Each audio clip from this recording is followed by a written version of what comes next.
Good morning, everyone. Welcome to the November 10th, 2020 meeting of Henderson County Fiscal Court. We're glad you are with us. For those of you who are joining on Facebook, glad to see you as well. We will begin, as we always do, with an invocation. And if you'll please join me in prayer. Dear Heavenly Father, please look over this body as we make decisions for the good of our county. Please look over our citizens here as we deal with COVID-19. Growing number of people have been infected. We are seeing an increase in the number of deaths, and we ask your blessing on our efforts to stem that tide. We ask you to watch over our first responders, our military personnel, and all the people who make up this great country, and we hope you provide a sense of calm and ease as we work through the presidential election and the ultimate results of that. Say these things in Jesus' name, amen. Amen. Please join me in the Pledge of Allegiance. I pledge allegiance to the flag of the United States of America and to the republic which stands one nation under God, indivisible, with liberty and justice for all. I'll have Mr. Clerk call the roll. Manager Putman. Here. Manager Moran. Here. Manager Southern. Here. Manager Berry. Here. Manager McCollum. Here. Thank you. And ladies and gentlemen, you have before you the minutes of the October 27th meeting of Fiscal Court. After a period of review, I'll entertain a motion to approve those. Make a motion to accept. Second. We have a motion from Magistrate Putman, a second from Magistrate Berry. Any corrections, additions, clarifications? All those in favor signify by saying aye. Aye. Aye. Any opposed? Thank you. We have a proclamation today. This is Diabetes Awareness Month. And that is a disease that many of you are familiar with or have family members who suffer, or you may yourselves. And we have with us Karen Hill from Green River District Health Department. Any thing you want to add to that, Karen, before we read the proclamation? Well, I would just like to thank you for allowing us to have this proclamation in front of the Fiscal Court, and to also speak on behalf of the Henderson County Diabetes Coalition. You know, with COVID has affected everything and everybody, and so we haven't been able to do as many things out in the community since COVID hit. But we are still very active and still trying to do things. Just this week, we partnered with the Henderson County Cooperative Extension Office to put out some diabetes grab bags. They've been doing some grab bags each week on a different topic. So we partnered with them, and the grab bag theme for this week was diabetes. And I haven't talked with them. We did that yesterday. If we had a overrun of people wanting those, then we'll do it again this month. So we continue to work with our partners and try to get the word out about diabetes, and just look forward to the time that we can actually get back out in the community and do the things that we're used to doing and interacting with the people.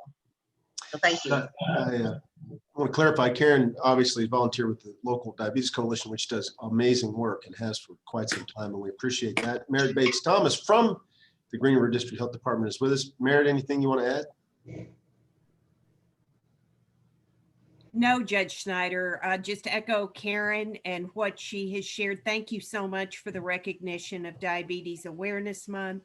Karen and her group with the Henderson County Diabetes Coalition do a great job connecting those citizens in need in Henderson County with those valuable resources. And we just appreciate the community support and the recognition being given here. And I do think it's important to note that your job has been made tougher by COVID in many ways, and you continue to overcome and adapt and help people. So thank you for that. Thank you. If anybody else has any thoughts before we read the proclamation? Any of the members of court? I would just say that COVID has made this a more important subject because of the dangers of the risk of death and so forth if you have diabetes and get this. So I think this is really important. I think it's good that pushing this and the education is good. And I really, really, from the bottom of my heart, appreciate everything the health department has done. You all have been wonderful, except when you gave me my test and then you, whoa. But you survived. You toughed it out. Judge Schneider, I would like to say that we have recognized the difficulty of someone that has diabetes in living in a COVID world, and we have continued to do our monthly radio ads on WSON, and many of those ads throughout COVID have tied into the fact that if you have diabetes and do contact COVID, that you're going to have a potentially more difficult recovery. And so we've tried to get the word out to the community about COVID and keep it in with what we're doing. Thank you, Karen. Appreciate that. Okay, with that, I'll have clerk read the proclamation, please. Whereas more than 34.2 million Americans, including over 474,500 Kentuckians, 13.7% of all adults, have diabetes, which makes Kentucky the 8th highest in the United States for the prevalence of diabetes, a serious disease that has no cure. And an additional 158,200 adult Kentuckians are estimated to be living with undiagnosed diabetes. And whereas an estimated 34.2 million Americans have been diagnosed with diabetes, and another 7.3 million people nationwide are unaware that they have the disease, and 84.1 million Americans, including 1.1 million in Kentucky, are estimated to have prediabetes, a condition that puts people at increased risk for diabetes. And whereas diabetes costs Kentucky over $5 billion in total medical costs, lost work, and lost wages each year. And whereas diabetes is the 7th leading cause of death in the United States. And whereas Kentucky has the 5th highest diabetes mortality rate in the nation and associated with complications that threaten both length and quality of life, such as blindness, heart disease, kidney failure, stroke, and leg or foot amputations. And whereas an increased community awareness of risk factors and symptoms related to diabetes can improve the likelihood that people with diabetes will get the attention they need before developing the disease and its devastating complications. Now, therefore, I, Brad Schneider, Judge Executive of Henderson County, here to proclaim Saturday, November 14th, 2020 as Diabetes Awareness Day in Henderson County, and urge all citizens to help fight this disease and its life-threatening complications by increasing awareness for the risk factors of diabetes, making healthy lifestyle choices, and by providing care and treatment for those suffering with diabetes. Thank you. And, just for the record, I'd love to entertain a motion to support that. So moved. Second. We have a motion from Charlie McCollum, a second by Beth Moran. All those in favor say aye. Aye. Aye. Any opposed? Guys, thank you very much. Karen, Merritt, thank you for being here today. Appreciate that, and keep up the good work. Thank you. Thank you for having us. Thank you.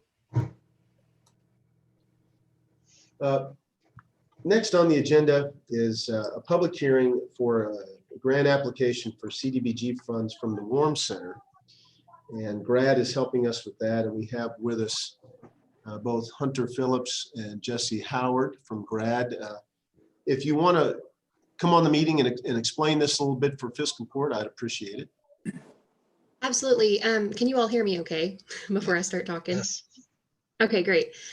So I'm sure you all are aware, WARM gets funding through CDBG every year. It's kind of a standard application. They get money for operational costs.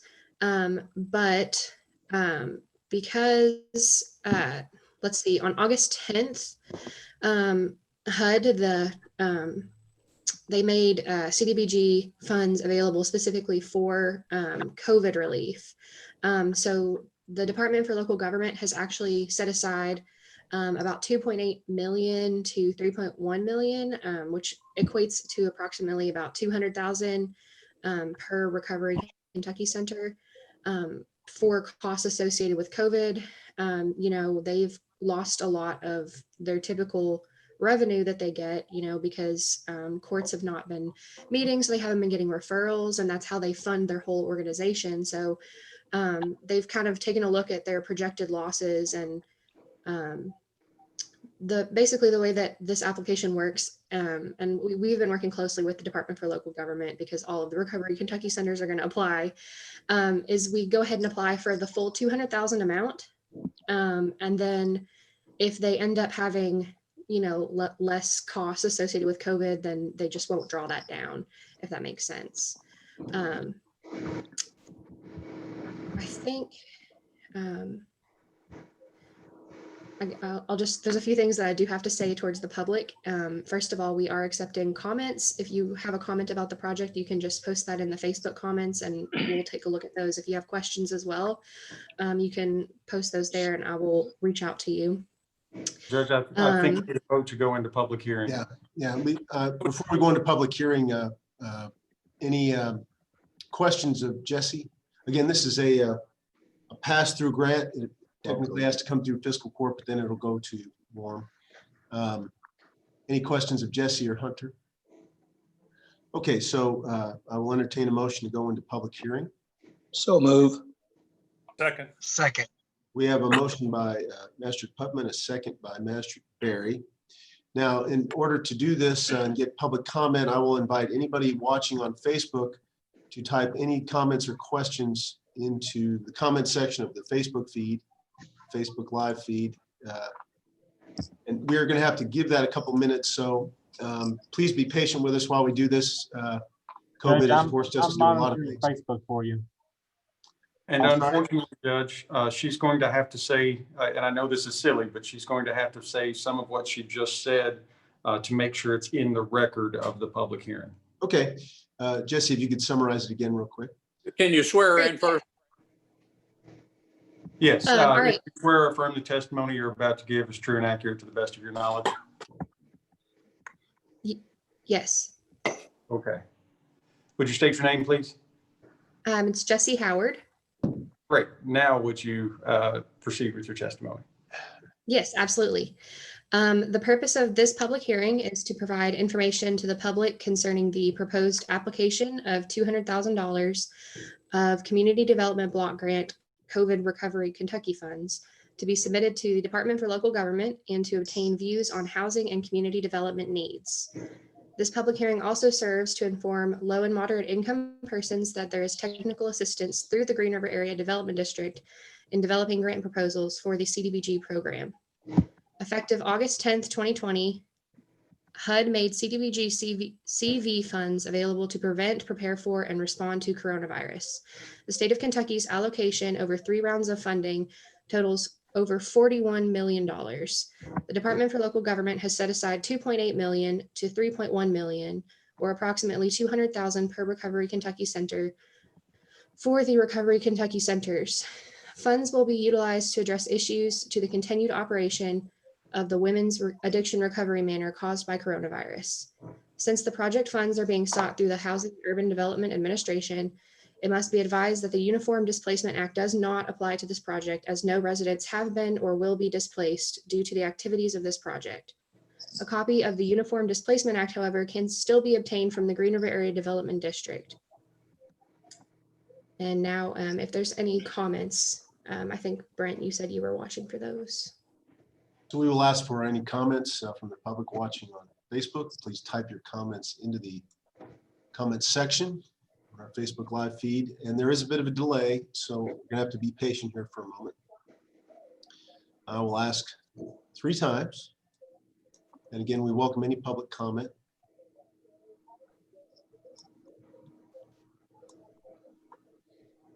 Again, trying to account for the delay, make sure everybody has a chance.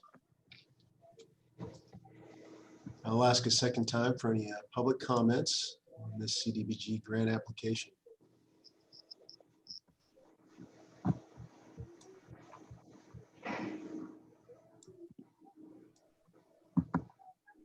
And I'll ask for a final time, any other comments? Hearing none, Steve, we had to come out of public hearing to take a vote. Yes, need a vote to come out of public hearing. I move we go back to a regular court meeting. Second. We have a motion from Magistrate Putman, a second from Magistrate McCollum. All those in favor say aye. Aye. Aye. Any opposed? Okay, we are back in regular meeting. We have a resolution to approve on this matter, and I will ask the clerk to please read the resolution.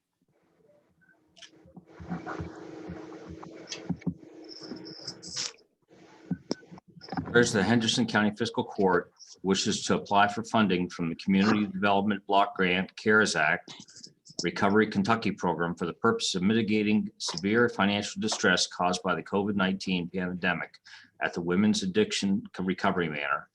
And whereas the Henderson County Fiscal Court endorses said proposed project, and whereas the county understands that the Community Development Block Grant CARES Act program is a federally funded program, and whereas the Henderson County Fiscal Court is eligible to apply for assistance through the Community Development Block Grant Recovery Kentucky Program.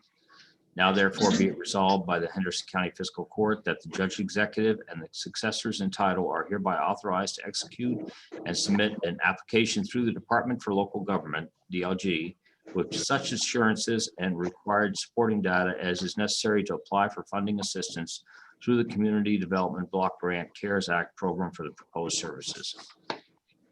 A motion to approve. Move to approve. Second. We have a motion from Magistrate Southard, second from Magistrate Moran. Any other questions? All those in favor say aye. Aye. Aye. Any Aye. opposed? Okay, thank you. And Jesse and Hunter, good luck. Keep us posted.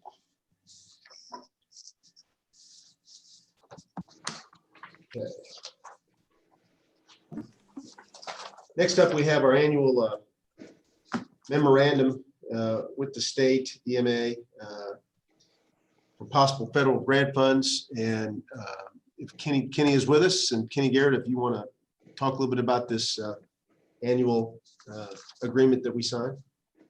Sure, no problem. Good morning, everybody. Good morning. Morning. So like you Morning. said, this is the annual emergency management program grant that we renew every year. It basically allows emergency management to recoup somewhere in the area of $15,000 or so dollars per year in expenses. So that money gets sent back into the general fund as we move forward and through each month. Things like salaries and retirement and supplies, COVID type things, we can claim all that stuff at the end of each month, and then the state will reimburse a portion of that back to Henderson County, each month. So this is just a renewal of that contract that we renew every year. Any questions of Kenny? And would anybody have any objection to the clerk just reading the summary of the resolution? No, that would be fine. Yeah, works for me. Me too. Okay. Appreciate that. Only 27 pages. Resolution authorizing county judge executive to execute memorandum of agreement with the Kentucky Department of Military Affairs, Division of Emergency Management regarding Federal Emergency Management Performance Grant, EMPG eligibility. Motion? So move. Second. Second. We have a motion from Magistrate Putman, a second by Magistrate Barry. Any other questions of Kenny? All those in favor say aye. Aye. Any opposed? Thank you. Thanks, Kenny.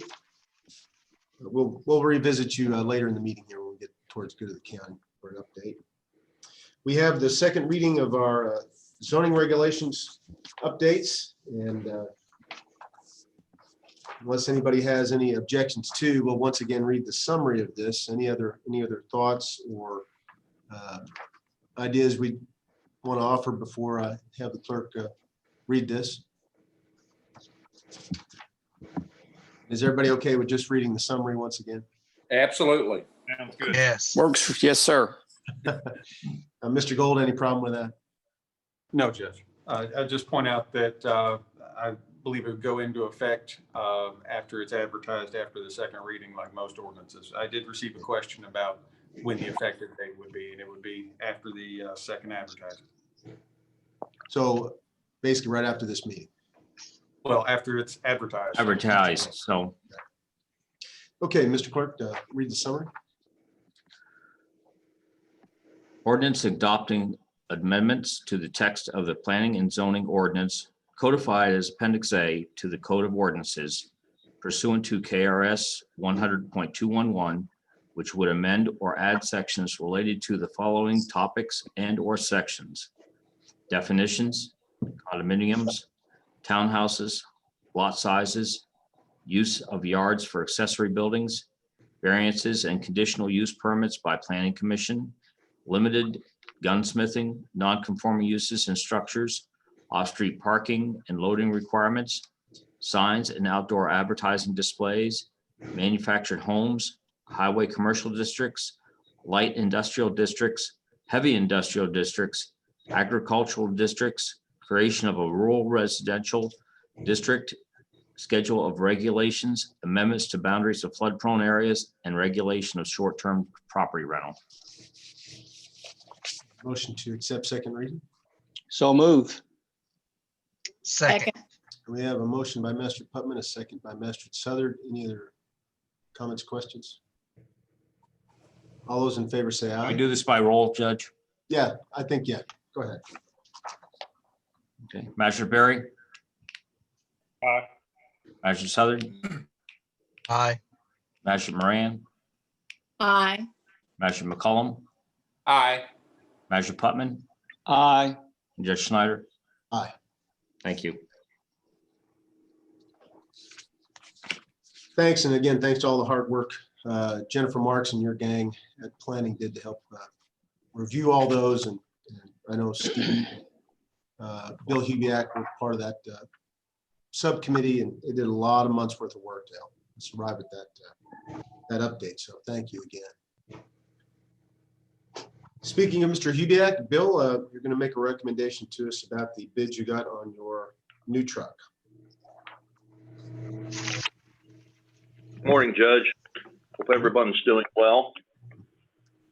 We received at last fiscal court opened the bid on a new single axle dump truck for the Henderson County Road Department.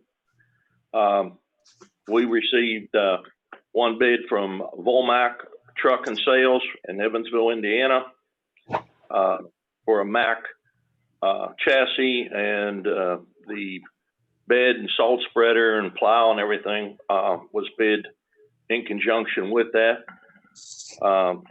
Bid price for the chassis itself was $106,169, and the bed was $35,681. The total $141,850 for the unit. It would be my recommendation that we purchase the truck from Volmac Sales and Service of Evansville. The chassis price was less than the state bid contract by Worldwide, as it was earlier this last year when we opened the bid last spring.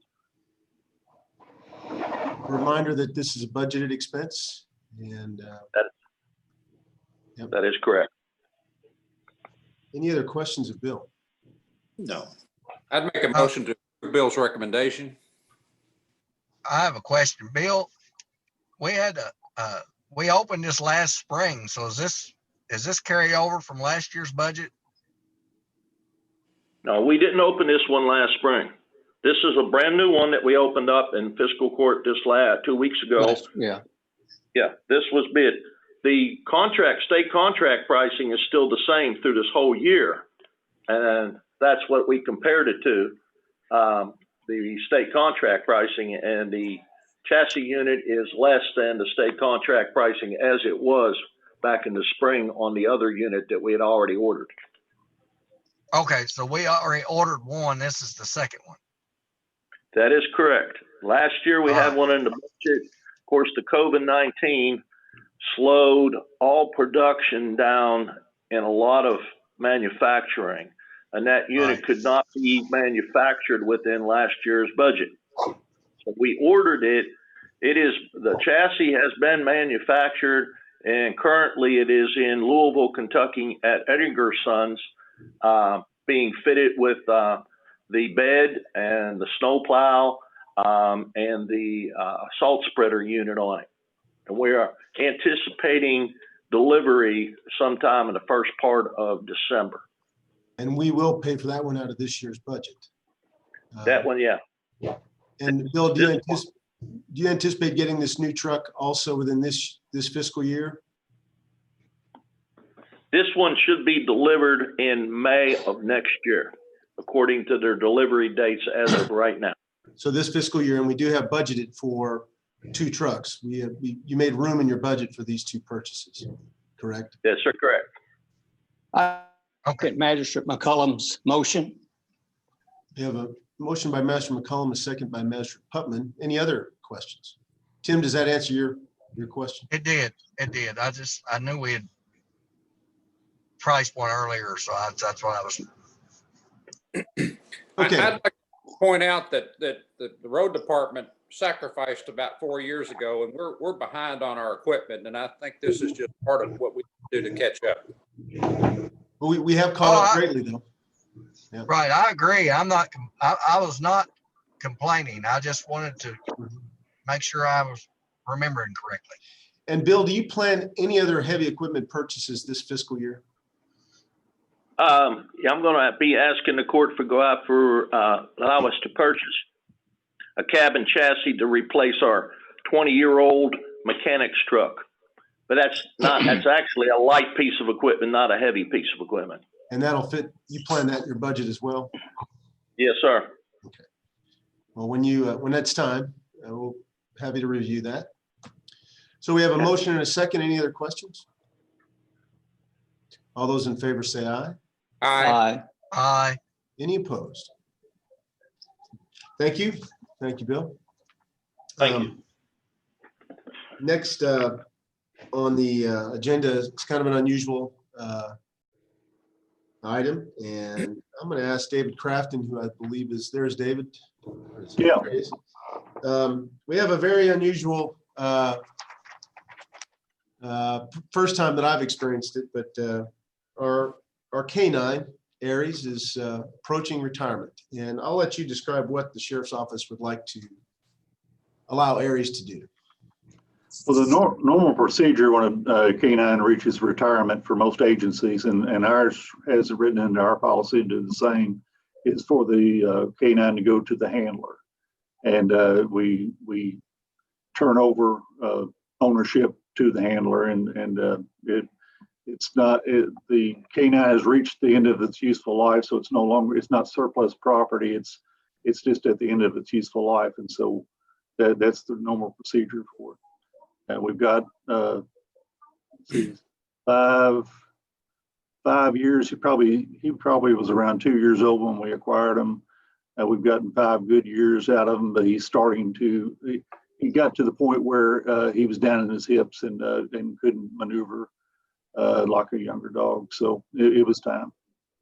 Aries has been a good member of our department, and I know he and James Eblin, former deputy, are as close as 2 partners can get. So that's right. And James did a fantastic job as a canine handler, and it works well all the way around. And it's only fair to the dog too. I mean, they've bonded, and it's what ought to happen. Yes, sir. I agree. Totally agree. There's not a plan yet to replace Aries and train both a new handler and a new dog, but when that opportunity arises, I assume the Sheriff's Office will look and judge the effectiveness of that. That's right. And picking a handler is critical. It has to be somebody that has the aptitude for that, and not just everybody can do it. It's a lot of hard work and something you have to really want to do. So. Okay, we need a motion to approve this request from the Sheriff's Office. So moved. Second. We have a motion from Magistrate Putman and a second from Magistrate Berry. Please relay our compliments David, on to Mr. Eblin. Much appreciated. I'll do that. We hope Aries has a long and happy retirement with James, and he's been a great addition to the great help to the Sheriff's Department. So all those in favor say aye. Aye. Aye. Aye. Any opposed? Thank you. Mr. Gold, your report. All right, Judge. First, just to announce a little bit about what's going on at the county attorney's office. After months of making it through being unscathed, the coronavirus has hit the county attorney's office pretty hard over the weekend. We have several positive cases within the office, including myself, and so we have had to shut down the office. We've been really good about wearing masks and sanitizing constantly,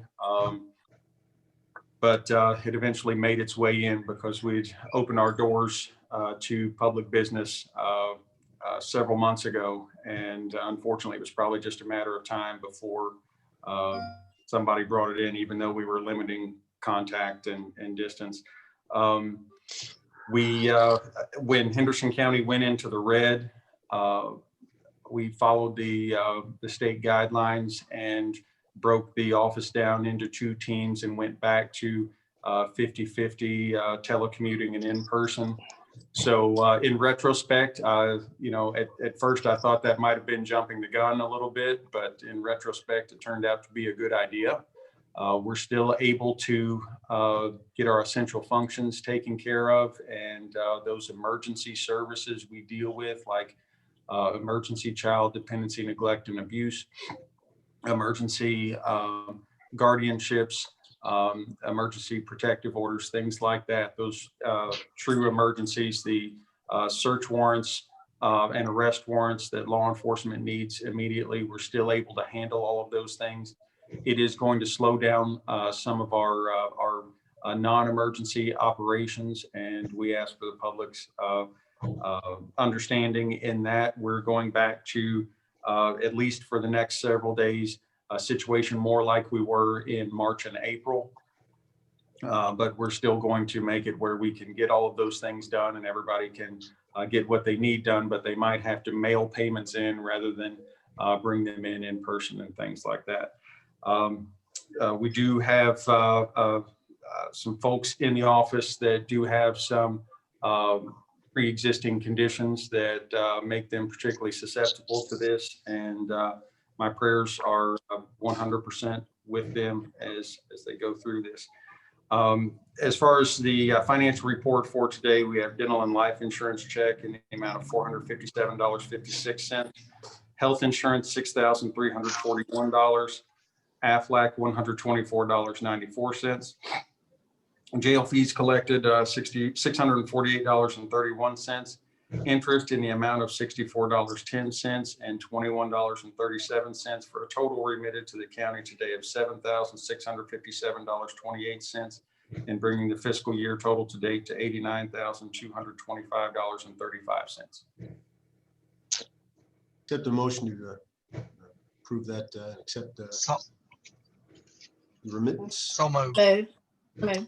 We have a motion by Second. Master Southern, a second by Master Moran. Any other questions? All those in favor say aye. Aye. Aye.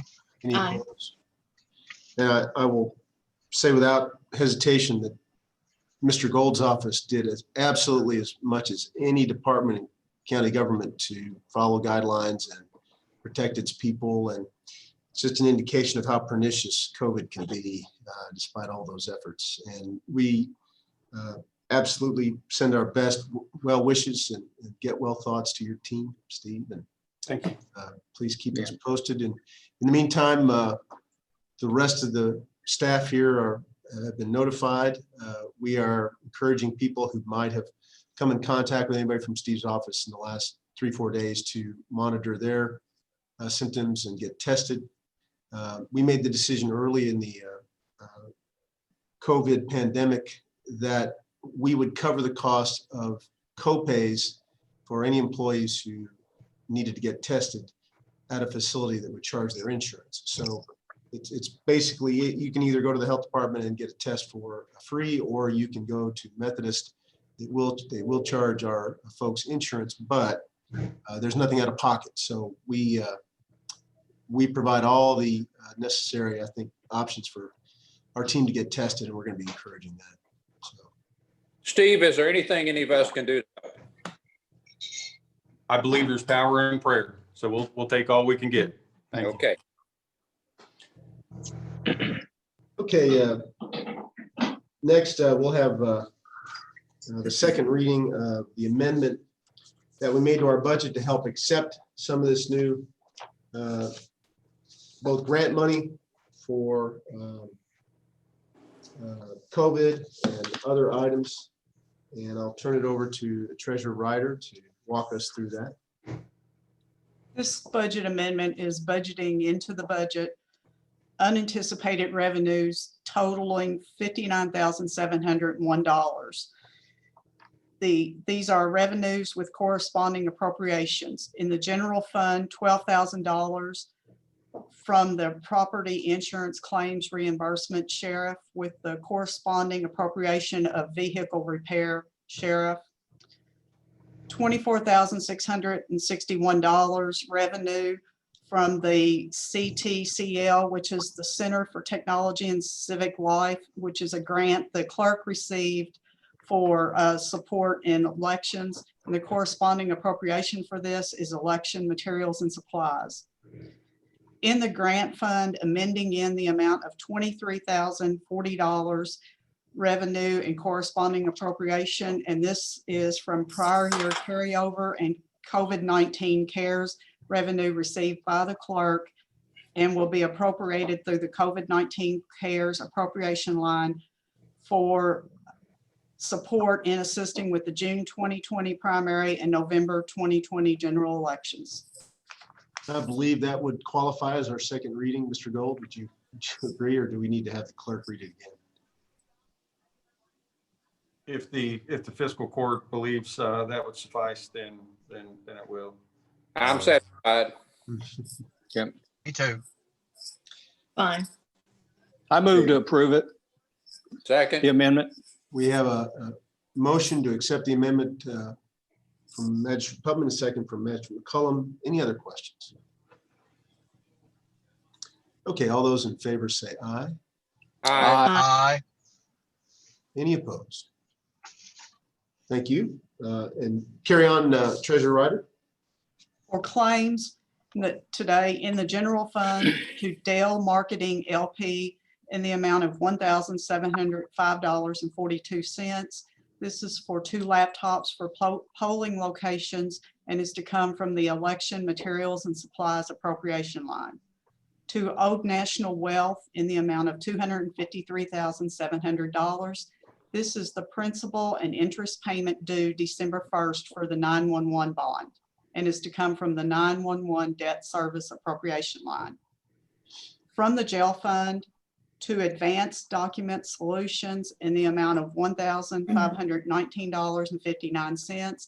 This is copier lease payments and is to come from the communication equipment appropriation line. To C&T Design and Equipment Company, $17,051.27. This is for a stationary kettle and is to come from the food appropriation lines. To Garage Experts of Evansville, $7,300. This is for epoxy coating and is to come from the furniture and fixtures appropriation line. Still from the jail fund to Harrell Fish Incorporated in the amount of $63,950. This is for the hot water storage project that was approved as an emergency on August the 25th and is to come from the utilities appropriation line. To Kenway Distributors in the amount of $2,062.24. This is for cleaning supplies and is to come from the cleaning supplies appropriation line. Lowe's in the amount of $1,126.90. This is for miscellaneous supplies with the majority coming from building repairs and maintenance appropriation line. To Moit Renovation, 2 invoices totaling $8,826. This is for concrete prep work and is to come from building repairs and maintenance lines. To Republic Services in the amount of $898.66. This is for monthly trash service and is to come from contracted services other.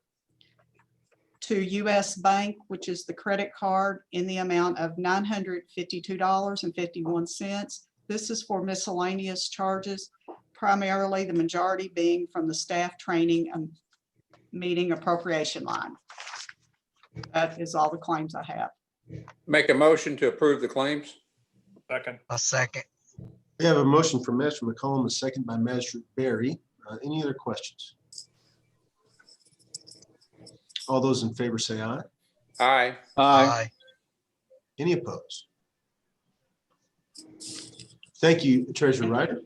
And on another note related to that, we have submitted the county's CARES Act funding request that was marshaled by both Kenny Garrett and Treasurer Ryder. We got that in before their November 1st suggested deadline, and we actually ended up requesting all of our $1.4 million suggested cap, even beyond that a little bit, because right at the end of the process, we were told that detention center staff salaries and benefits were eligible. They changed that on us right at the end. So we submitted that number as well, and we'll see what happens. We're hoping that by adding those other expenses as eligible expenses, they might also grow our cap from 1.4 to a larger number. They didn't indicate that that would definitely happen, but we're hoping maybe they will. So we'll just see. Either way, it's going to be a significant amount of money coming back to both the general fund and the jail to help mitigate COVID expenses. Kenny, Treasurer Ryder, did I characterize that correctly? Yes, sir. Okay, and Kenny, do you want to give us any kind of updates on your work in the last couple of weeks? Well, actually, just a couple of things. One is a bit of good news. So right now we're working logistics with Kentucky for vaccination distribution when it comes available. So there's a lot of buzz going around about what that's going to look like, and we're working on that. So that's always good to hear when they've got vaccinations that could be coming to slow or kill this thing. So as we get more information, of course, I'll keep everybody up to date on what that's going to look like. Second thing is I just want to remind everybody to stay vigilant. This thing can come and bite you when you least expect it, and even though you've done everything right, it can still manage to get in. So we want to make sure just to remind everybody to follow all that guidance and don't take it for granted, because it's easy to get complacent this far down the line that we could all get infected and we really have no control over that. Because it looks for that weak link, and if you don't do something, you could very well get infected and then pass it on to somebody else. So stay vigilant. That's all I got. Kenny, can I ask a question if you don't mind? Yes, sir. My understanding, the vaccine is going to be in short supply for a while, and that the first batch is going to go to the doctors and nurses, people that are caring for it. In your conversations, if you're with the group about this, I think it's really important that people like the county attorney's office, the circuit clerk's office, the county clerks, the people that are dealing with the public to run our government, they ought to come in there second somewhere. If we can sort of push that, I think that would be good. I think that'll happen. It's going to be, like they said, the higher risk folks are going to get that first round from what I'm hearing. The first responders and critical infrastructure people, the essential workers, they're going to be in there at the top of the list, because, without protecting those folks, if something happens, you got to have that level of protection in place to keep things running. So that's certainly talked about. So, and there's more than one. I know Pfizer had a big released yesterday. Eli Lilly had one today. So, I mean, there's just a lot going on over this final quarter of the calendar year. And then into 2021, you're talking about, billions of samples of this vaccination that's going to be hitting us pretty fast. So hopefully we can get this thing out of control short order. But I mean, we've come a long way. We still got a ways to go. Well, our elected officials are doing the best they can. But if this thing gets, like it's in Steve's office, if it hits the jail or something or the clerk's office, I mean, it could just be terrible. So, yes, yeah. Sir. We've had those conversations, and that's obviously a worst case, and I hope that doesn't happen. And I think it's important to note that everything I've read and communicated with public health officials is that even best case scenario, there won't be widespread availability of these vaccines until maybe mid 2021 at the earliest, probably in the last quarter of 2021 and maybe into 2022, just because of the sheer demand. And the other point being they haven't been approved yet. There's been good potential testing done, but we're a ways off. But it's good to hear about positive results in testing of these vaccines. So just stay tuned on that. Right, and there's a small handful of companies, AstraZeneca and different ones that are Johnson & Johnson. They're all working on a product, and I think you're going to probably see that happens. Kind of like a domino effect, if you will, and it may be a year from now until we really get widespread, because they're not just making it for the United States, they're making it for the world. So that's going to make it even tougher to get it out. But the fact that it's made the big progress that it's made, it's a good sign. Thank you, Kenny. Yes, Any sir. other questions of Kenny? He's doing a great job staying on top of it. Thank you, Kenny. Before we go to the rest of you for good of the county, I'll ask for at least a supporting motion and vote for the reappointment of Suzanne Tootie Cravens, who's has been our representative on the Green River Area Council on Aging. She is eligible for another 3-year term. She would like to serve on behalf of the county and has done a good job in that seat so far. Anybody have any problems with that? Not at all. Can I make that motion to approve? Sure. Chair, and I second it. We have a motion from Magistrate McCollum, a second from Magistrate Pubman to support the reappointment of Suzanne Cravens to the Green River Area Council on Aging. All those in favor say aye. Aye. Aye. Any opposed? Thanks. Now, good of the county. Magistrate McCollum, you want to lead us off?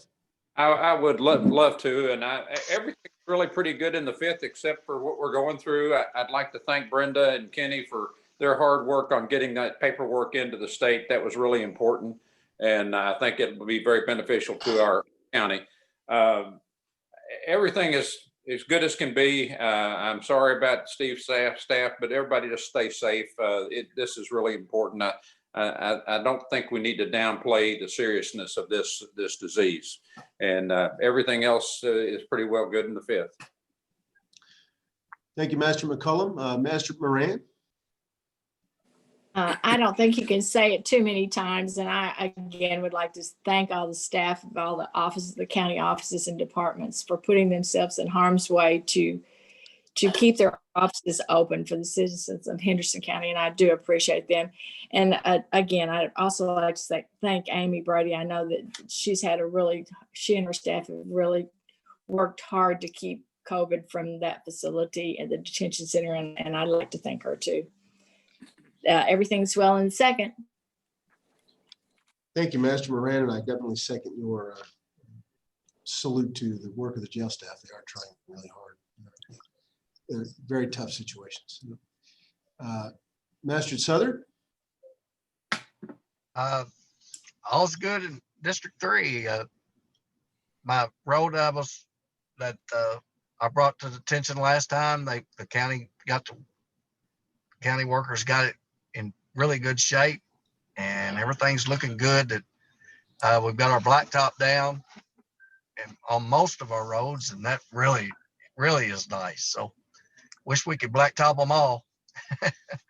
That's all's good. Thank you, Master Barry. Thank you, Judge. Steve, to you, I want to, best wishes to you and your staff in a quick recovery. I know you've done everything you can to prevent this, and it just happened. So best wishes to you, and maybe you guys will fare well here shortly.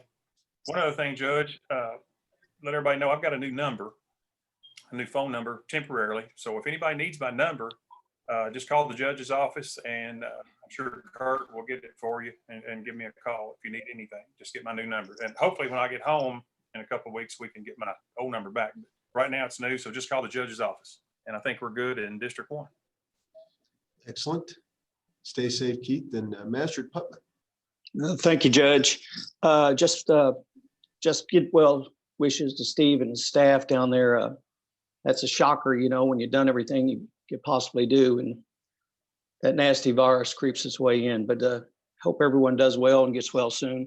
And just to tag on to Karen Hill's talk about diabetes, there's a 1.1 million diagnosed and undiagnosed pre-diabetes cases. 7 out of 10 people don't have a clue they got it.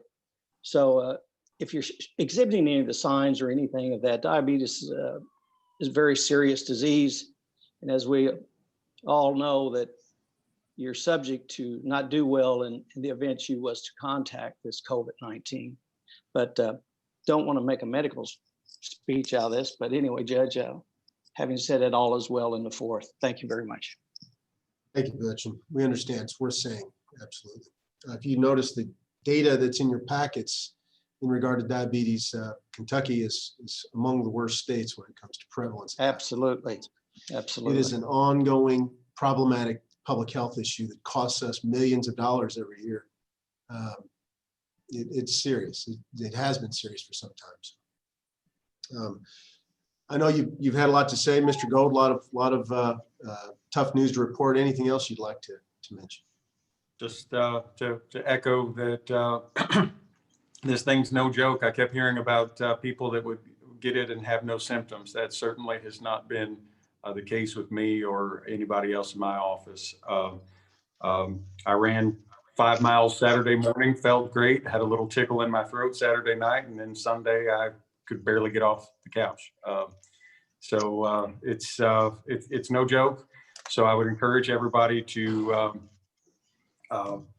just do everything you can. And like I said, even though we were vigilant about it, it's still going to happen. I think having a plan for not just what happens in the workplace, but also at your home, when you're going to quarantine within your home, if somebody does get it, is an important thing as well.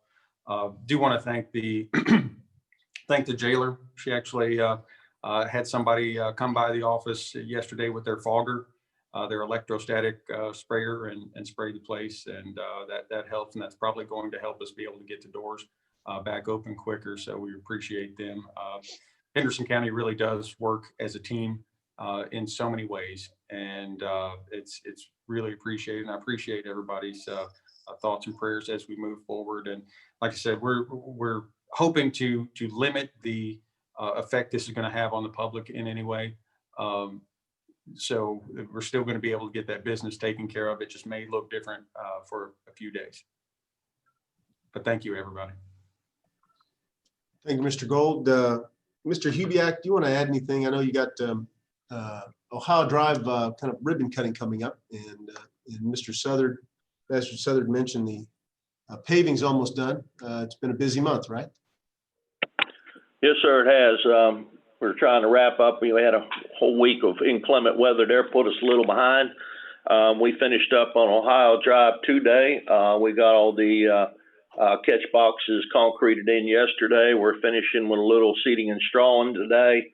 We're making sure all of our signs are up for the posting of the speed limits. Everything's really looking good out there.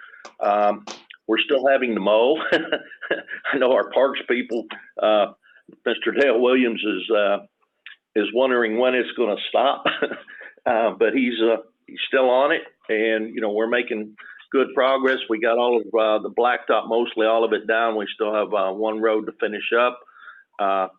We're trying now to facilitate getting some of the projects that have been kind of put on hold at some of the parks and at the fairgrounds and at the road department and recycle, just because we've had so much time dedicated to mowing since the pandemic had affected our help from the jail this year by no fault of our jailer. She was under strict orders, and we had to try to get through that and do all the mowing ourselves this year. Put an extra burden on us, but we're now coming out of that, and hopefully next year, Jailer Brady will be able to assist us once again. We appreciate that help all the time.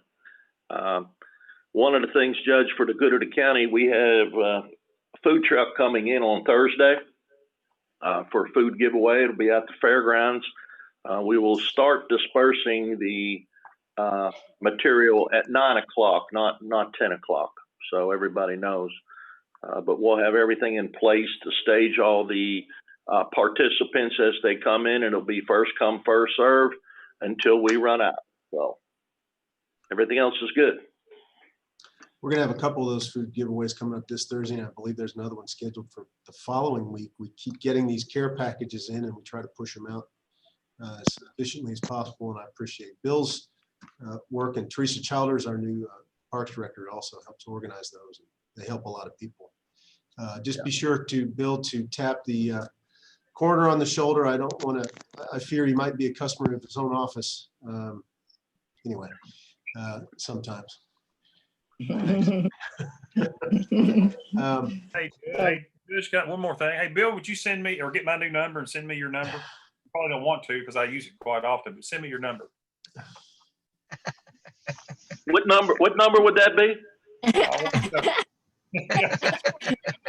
Just in case somebody calls, I try to pass this thing on to you. So I know you do, and I made that comment to Magistrate Moran yesterday that you always start off the conversation with, "I hate to bother you," but you really don't. I really don't. That's right.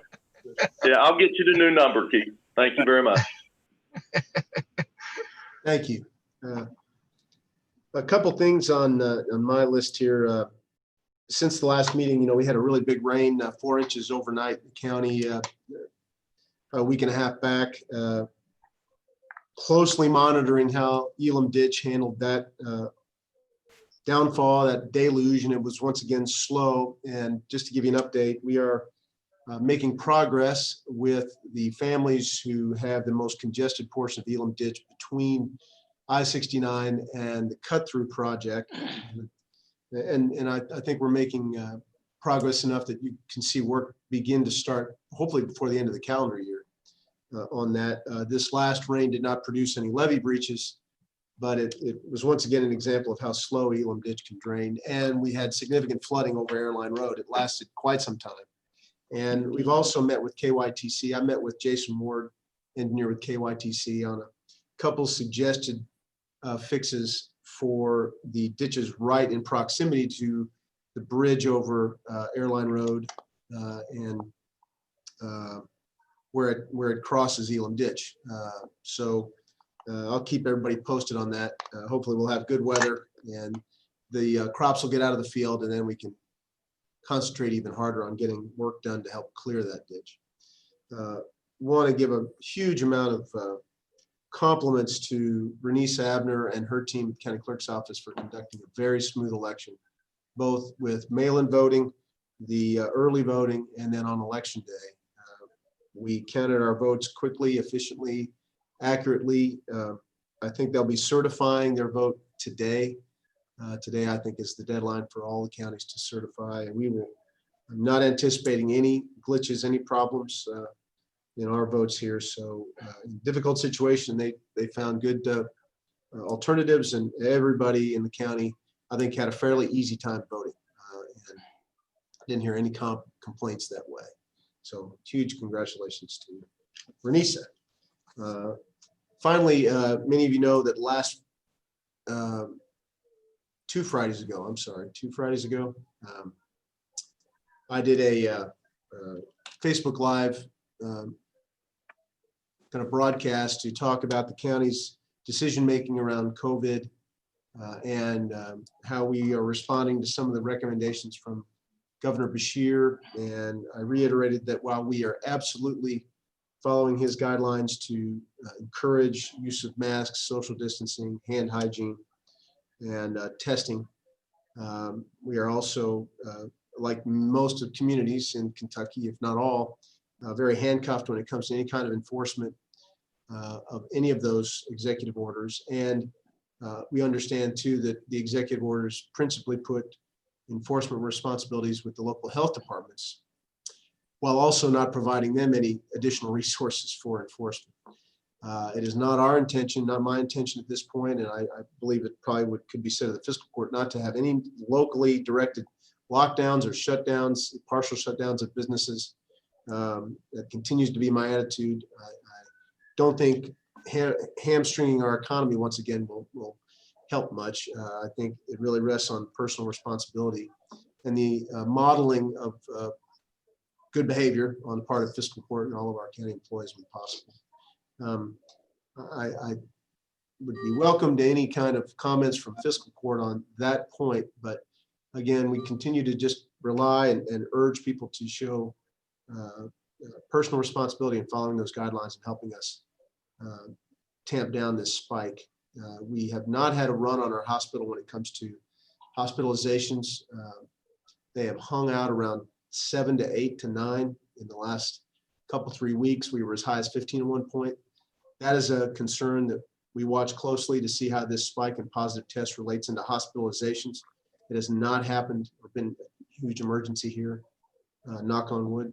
So we will continue to take, in my estimation, the tact of encouraging, following the guidelines, not enforcing local restrictions on businesses, and just keeping a close eye on how the stats are affecting us, what it looks like is happening in Henderson County, and work closely with public health officials to figure out next steps. Does that make sense to everyone? Yeah, Yes. I think you're absolutely correct, Judge. I think those 3 basic guidelines that everybody should be using, we can get a grip on this thing in our small community. I know even as I looked at the national map, I may have been last night, I seen we went from red to orange in the whole state, the state as a whole. So we know what works. We just need to get everybody to comply.